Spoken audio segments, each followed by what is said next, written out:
Nous sommes à la petite barrière qui sépare la ville de Goma du côté de la RDC et la ville de Gisenyi du côté du Rwanda. Depuis la reprise des affrontements entre l'armée congolaise et les rebelles du M23, le trafic sur cette barrière a considérablement diminué.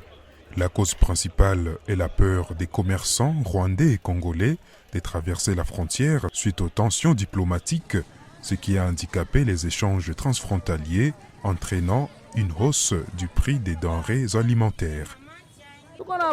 Nous avons peur que si cette situation perdure, nous allons beaucoup souffrir, car maintenant une mesure des haricots se vend à 3 000 francs.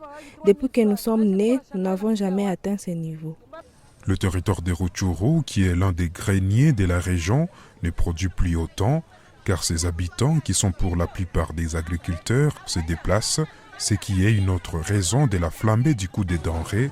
Wimana Buhini, une petite commerçante rwandaise, traverse la frontière le matin pour faire son commerce à Goma. Pour elle, la même situation à Goma est vécue dans son pays, le Rwanda, où le prix de la nourriture a presque doublé depuis la reprise des affrontements à Rutshuru. Avant cette situation, une pomme se vendait à 600 francs congolais. À cause de la guerre, nous vendons une pomme entre 800 et 1000 francs congolais. Si cette situation perdure, il y aura sans doute une nouvelle hausse des prix.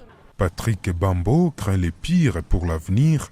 Le docteur en économie parle de paupérisation et des cercles vicieux.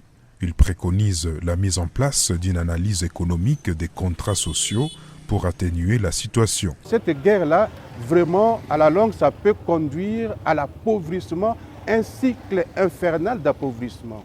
Nous créons surtout sur le plan sociologique cette non-intégration ou cette non-acceptation des uns et des autres là. Ça peut vraiment nous conduire à une situation catastrophique et le cycle de guerre, ça va toujours se répéter.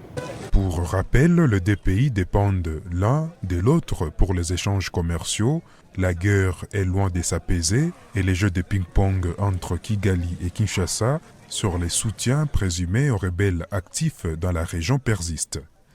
Zanem Netizaidi pour VOA Afrique, Goma.